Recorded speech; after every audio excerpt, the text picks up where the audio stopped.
Salute, greetings, and salutations, boxing fans, critics, analysts, all you fight fans out there. Thank you so much for tuning in once again. Renee Box Young. I just finished about a 2-hour live with special guests earlier. Thank you guys so much for tuning in then. And we are here, honorable guests, as you can see.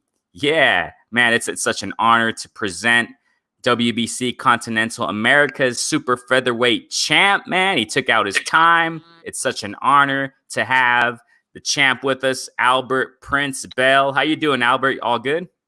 I'm good. I'm great. Thanks for having me on. It's a pleasure.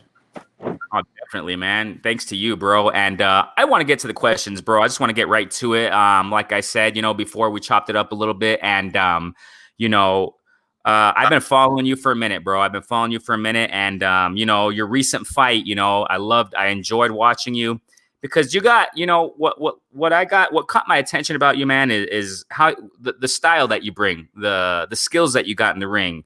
You're very, you're like a scientist in that ring. You're very skillful.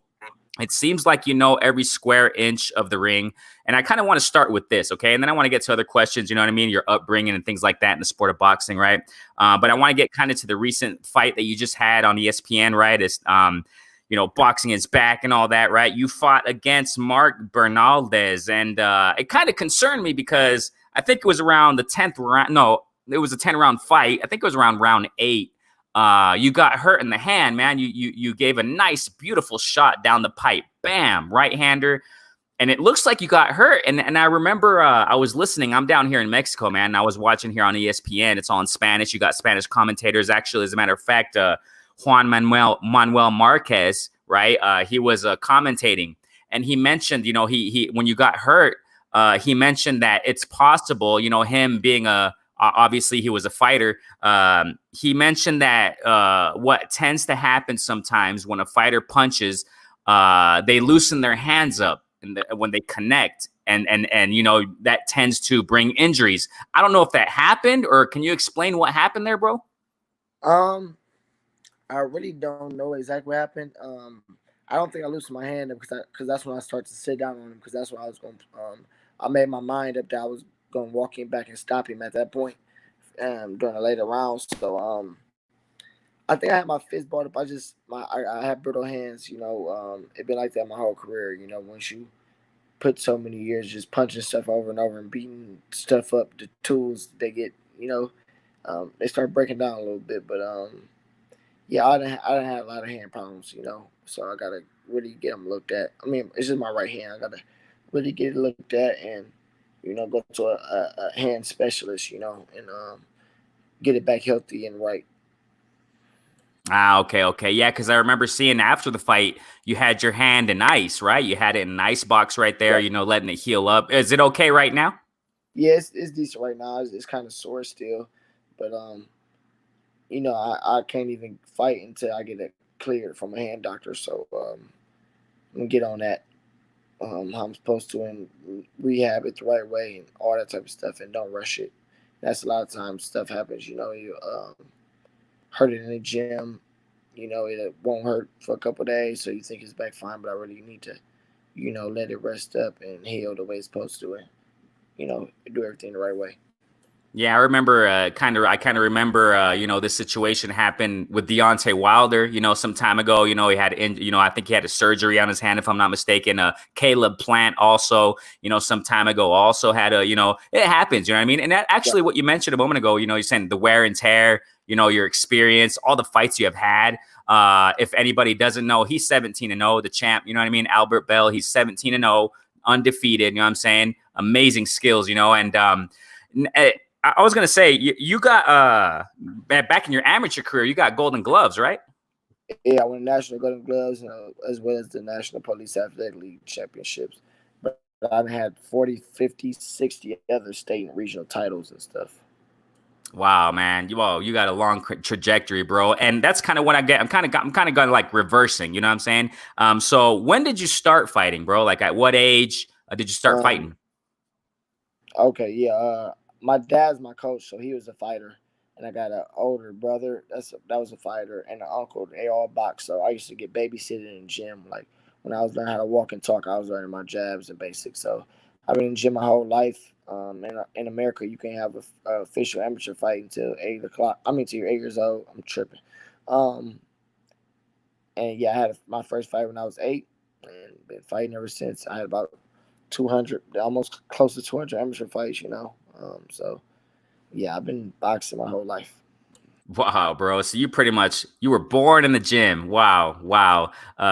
Salute, main event Mark. Thanks so much. Salute to Rene Box Young and Albert Bell, one of my favorite fighters right now. Definitely, man. That's why I wanted to get in contact with the champ, man. He's one of my favorite also, man. He has the tools, he has the goods, no doubt. You can just tell right away, you know what I'm saying? When you see him fight, man, you can just tell. Now, so you grew up in the gym, bro.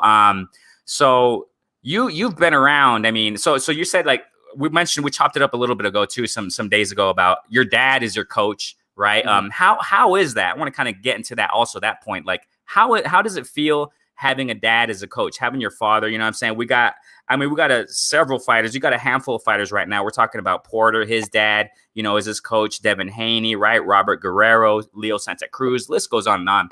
You have the same, you know what I'm saying? You have your dad as a coach. I mean, do you feel, I mean, is it advantageous at times and at other times it's disadvantageous? You know what I'm saying? Or how do you see it? What's your perspective on that? Um, I think it's a good thing for me. I can't speak on everybody else's situation because I remember they used to say that wasn't a good combination. I remember they used to talk about Roy Jones, his father, Shane Mosley, his father. They parted ways and etc. But Right. I can only speak from my experience, but um, I think it's a great thing. I think it's an advantage. You can work. You got 100% access to your coach at all times. He know how I think. He know how I operate. We cut the same. Because some coaches could panic a fighter. They could make them too jittery or be on him too hard, and it mess up the fighter's fight. He always let me find my fight first, then we go and make our adjustments from there and stuff. And he's just real cool, calm, and collected all the time. The way that I fight, I can only have learned it from my father because that's the way he coached me, the way he give me the mitts. Everything we do is based on my skill set and stuff like that. We don't do no extra flashy training, no mitts that you can't. We only work on real fight scenarios and situations like that. But I think it's a great thing. I love having my father as a coach. So what you're saying, like, right, what you just mentioned a moment ago, it's because it's interesting because I'm doing a series with other folks, with other guests, you know what I mean, who know a lot about the sport of boxing as far as historically speaking, you know what I mean?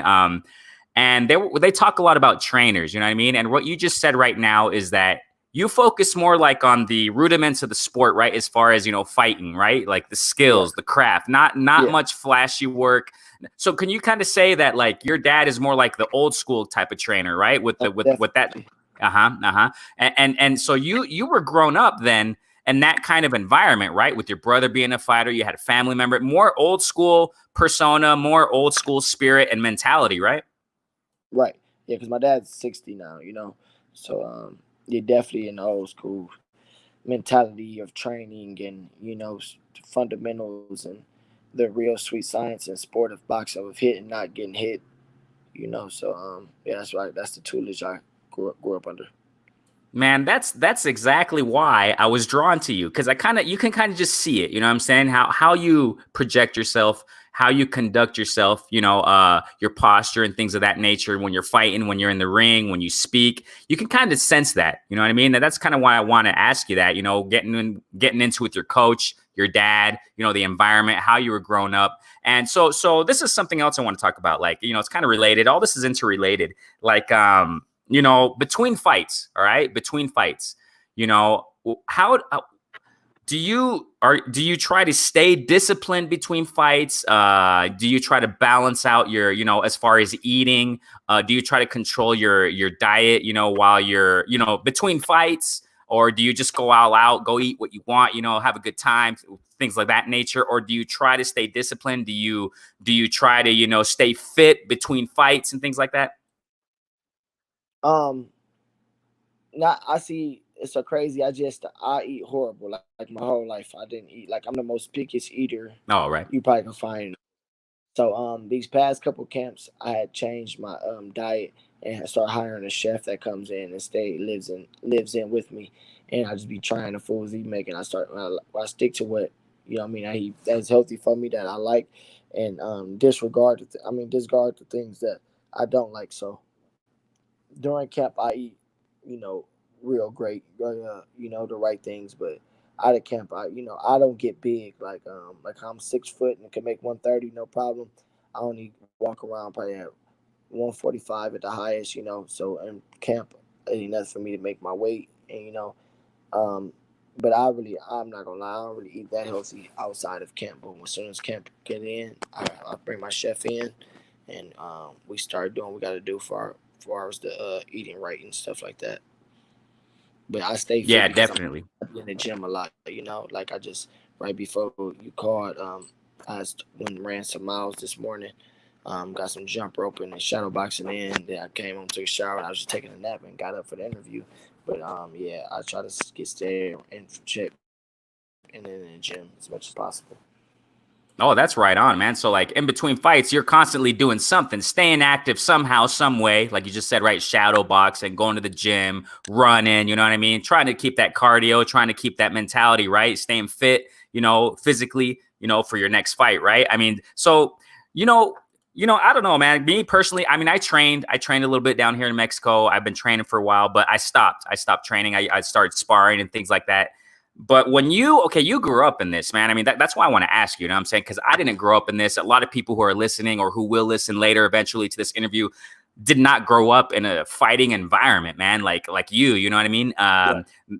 As pro boxers, a lot of pro boxers, you know what I'm saying? Not all of them, but most of them, I guess we can say, grew up in this environment. You know what I mean? So you, having grown up in this environment, how do you keep how did you learn, to control yourself, control your emotions, because that's an aspect that is very important when it comes to fighting, especially pro boxing. How did you learn, or who taught you, what tips have you received throughout your career on how to control your emotions inside the ring? You know what I mean? And even in like face-offs and things of that nature, sometimes fighters get a little too, they let their controls just go wild. Their emotions go a little out of hand, and it gets kind of personal. And that's how someone gets in a fighter's head. You know what I'm saying? Because Right. we heard it before, right? The fighting game is approximately 80% mental, 20% physical, something around that nature. So when did you start learning how to control your emotions? At what age, at the amateur level?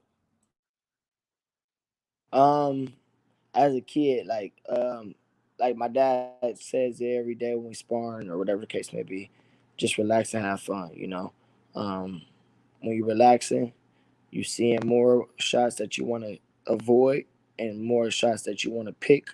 When you relax and calm, you got your emotions under control.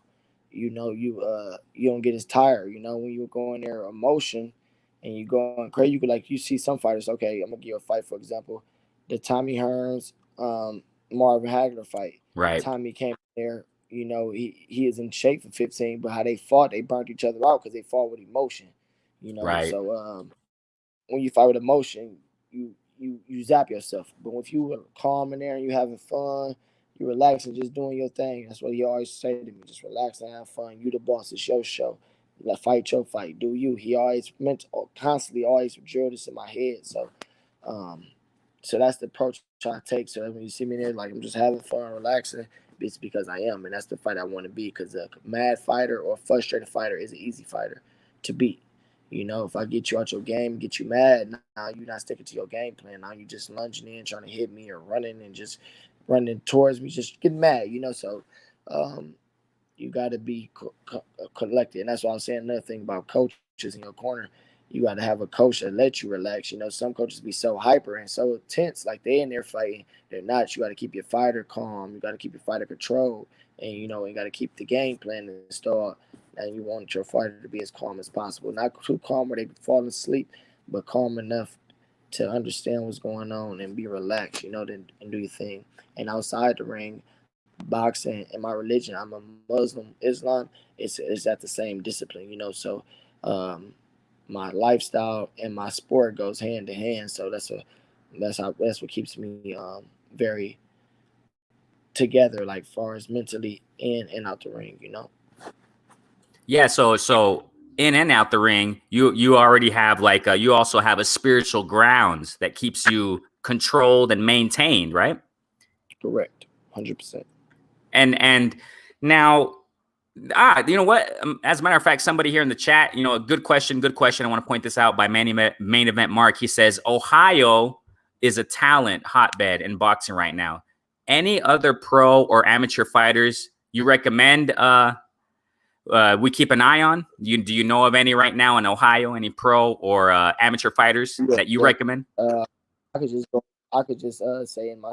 I could go right off the bat in my city. You know, we got it's my well, y'all know the ones that's established. You know, the Jared Anderson. I mean, you know, the Robert Easters, the Tyler Right. McCrarys, Fredricksons, etc. But the uppercomers, that's making noise. You know, Jerry Anderson for sure. I think he's the next great American heavyweight.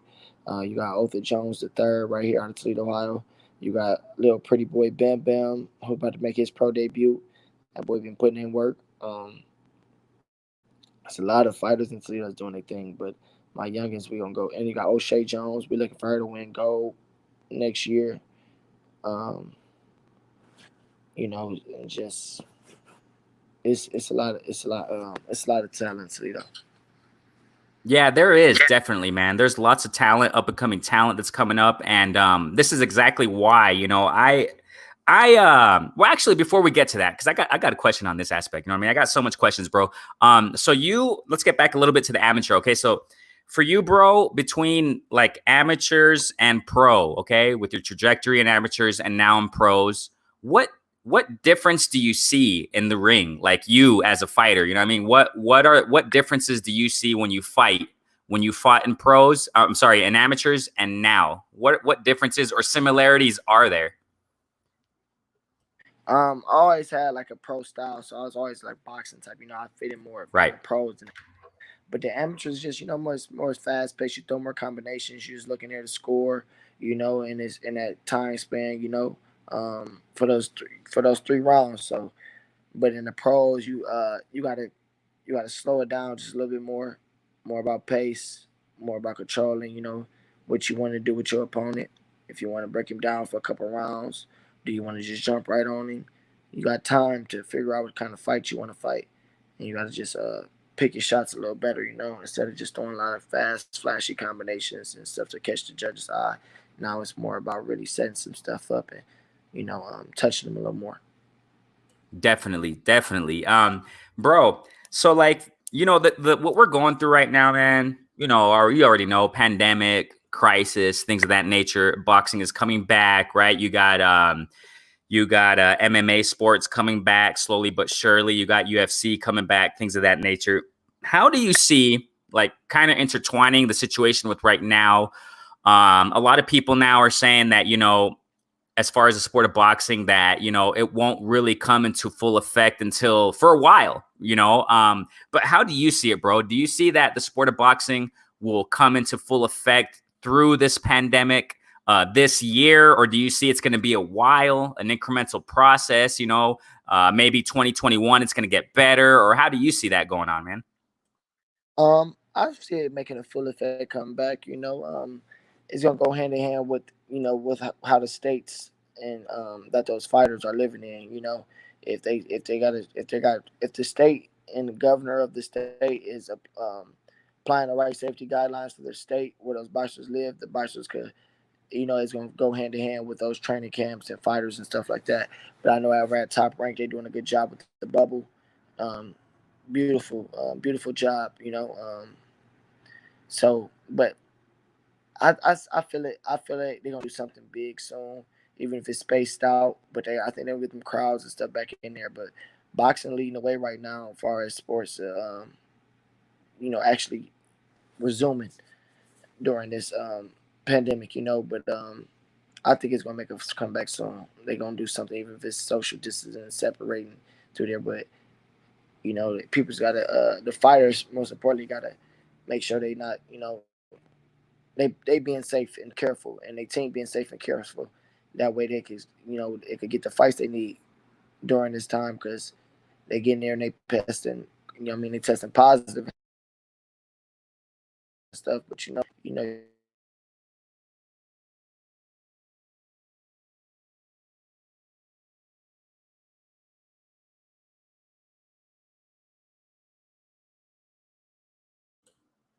Yeah, you there, bro? All good?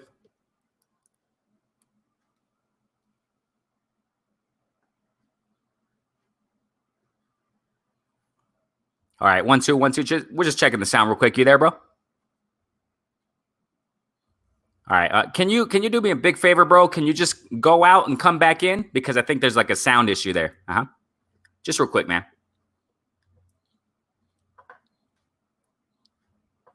Yeah, it's a little sound issue. I think you guys talked that. I think you guys caught that right there. But real quick, let me get to the chat, man. I mean, great interview, man. Yeah, salute. Yeah, we talked about that right there. Right, Bell being one of your favorite fighters. Hand injuries in boxing are rough, definitely, man. They are rough, man. And Floyd Mayweather Jr. also had problems throughout his career with his hands, man.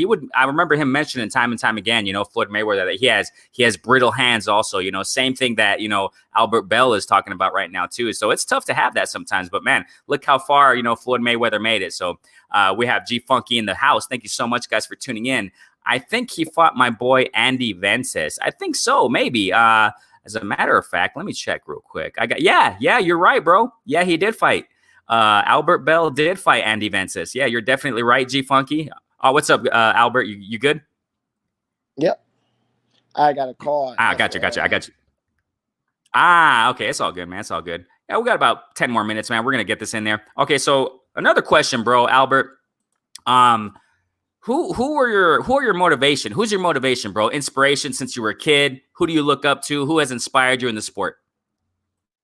A lot of great champions that inspired me in the sport, as far as the Ray Leonards, the Muhammad Ali's, Roy Jones, Floyd Mayweather, etc. But my real inspiration is my surroundings. To be wanting to provide better for my family and stuff like that. Being around the struggle and living through the struggle and growing up. And the inner city of Toledo, Ohio is a dangerous place. Best friends being killed. I know a lot of people that got murdered, a lot of people on drugs, and living through poverty. So that's just me wanting to do better and provide better for my people is what really motivates me and inspires me the most.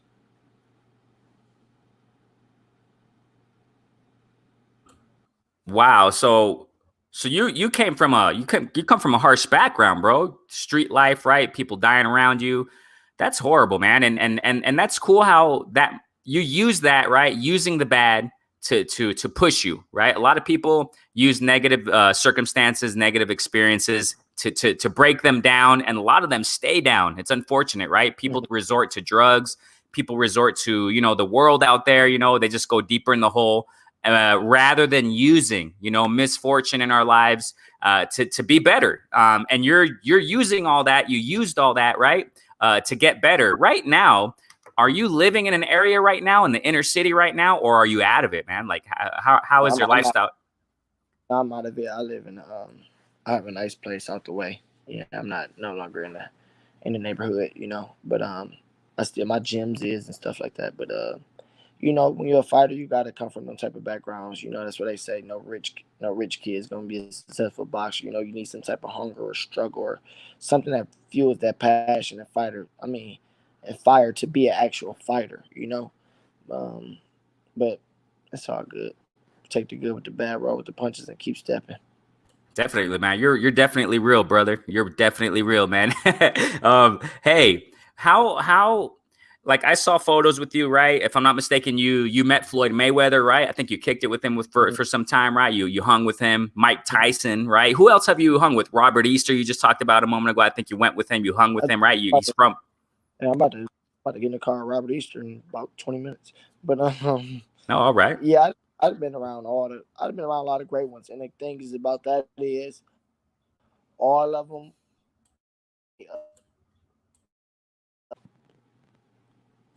Hello. Yeah, you're good. You're good. Continue. Hello. Yeah, you're good.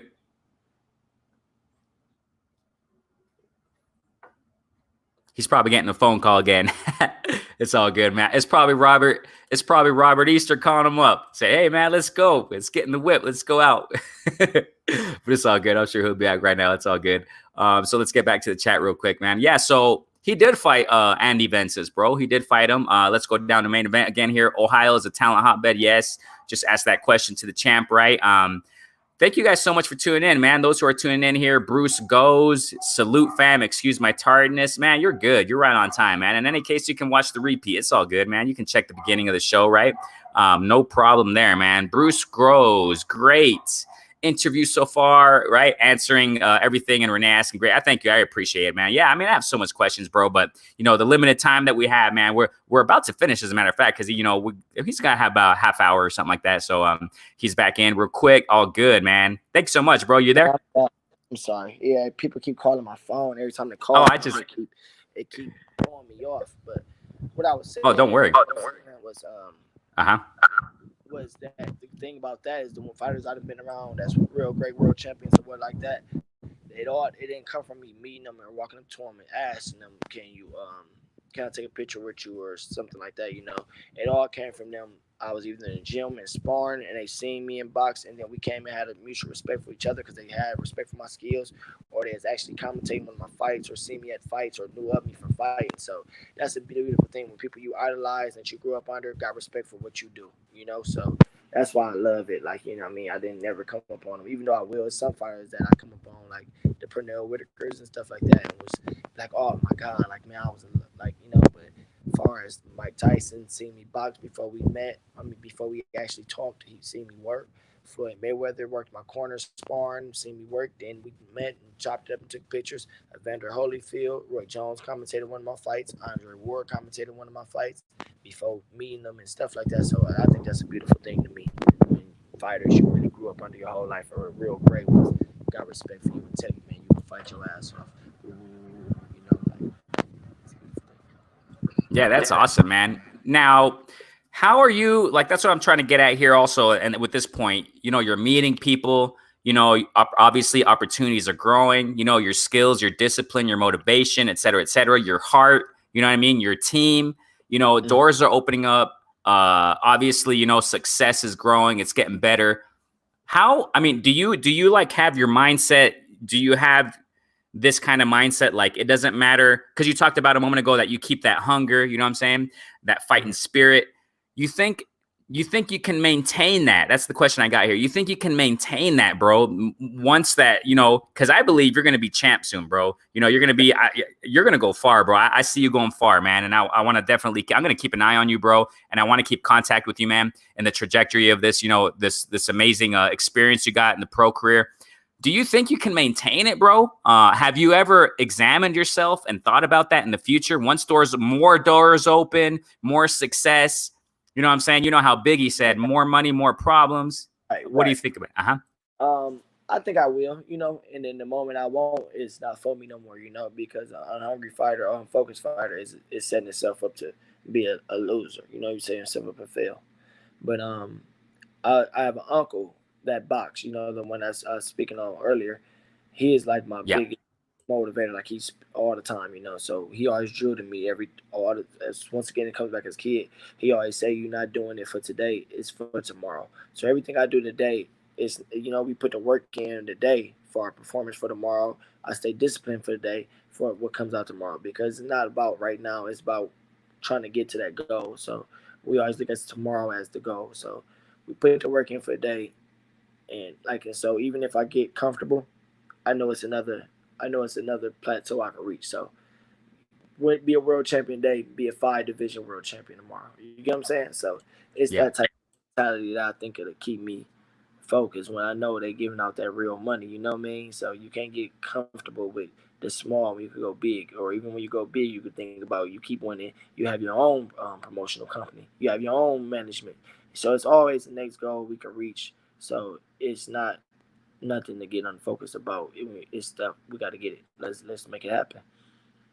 Bro, okay, one of my last questions, bro, because I know, you got things to do. How important is it for you, because it sounds like you definitely have the right people around you, man, your uncle, your dad, brother, family, people who grew up in the sport. How important, like, what kind of advice can you give to up and comers, maybe people who are listening right now, maybe even coaches, you know what I'm saying? How important is it to have the right people in your circle, man? Because, sometimes we see fighters who probably don't have the right, key people around them. You know what I mean? How important is that? Yeah, I was very fortunate in that aspect. I'm the youngest of 6, and we're real close in their family, and I got some great friends I had for 20 years now. But the thing is, up becoming fighters, always you got to sacrifice. Sometimes you got to sacrifice the fun to become the fun. Meaning, You probably can't go out and do this everything your friends doing, but if you stay focused and do what you got to do, now when everybody want to know what you're doing, they want to know where your victory party at. They want to come hang with the champ. So Right. stay focused, miss the fun, and to become the fun, and listen to your team, your coaches, your parents, whoever telling you good and you're right, because they want the best for you. You know, just how you want the best for you, even when you don't want the best for you. The people that really genuinely love you and care about you, they're gonna want the best for you. So make sure you listen to them. Definitely your coaches and your parents. We still on? Yeah, we're good, man. Continue. Go ahead. Can you hear me? Yeah, you're good. You're good. Can you hear me? Yeah, bro, you're all good. You're all good, champ. You're good.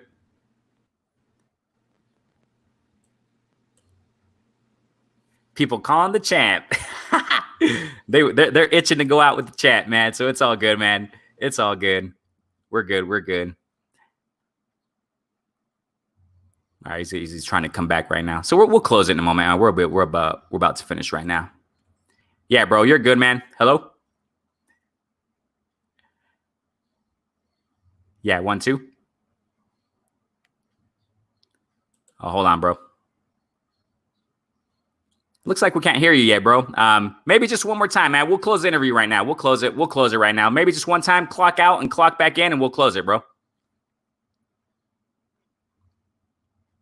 All righty, let's try to get him in here. People calling the champ, man. Robert Easter, don't leave him alone. I'm just joking, man. They want to go out with the chat, man. He's busy. Let's check it out real quick. Yeah, brother. Yeah. Yes. I'm sorry, my phone. Nah, don't worry about it. Crazy. I was just saying. Robert Easter's calling him up. Man, that was my father right there, actually. Oh, it's all good, bro. All right, bro. Yeah. And any last words, brother? Any last words, man, that you got to say before we close it? We'll close it out. Oh, just keep supporting me, keep following me, Albert Prince Bell on Instagram, Albert Prince Bell on Facebook, Albert Bell 419 on Twitter. I'm a cool guy, real humble, real focused. I believe I got some God-gifted talent. So just look forward and keep watching me, as I grow as a fighter, and support me. I fight for y'all. It's all love for me. Definitely, man. We're definitely following you, bro. And we're going to keep in contact, man. Hey, Albert, can you just stay one more minute after I close this? No problem. All right. Thank you guys so much, everybody. Rene Box Young, thanks so much. Like, subscribe, share, support, share this so everybody who hasn't heard, the heart of Albert Prince Bell, you just heard him right now. So there's a lot more to come from the champ, man. Soon to be world champ. That's what I'm talking about. Thank you guys so much, Rene Box Young. Peace out, fam. Thanks so much, Albert. All right, just hold on a minute here.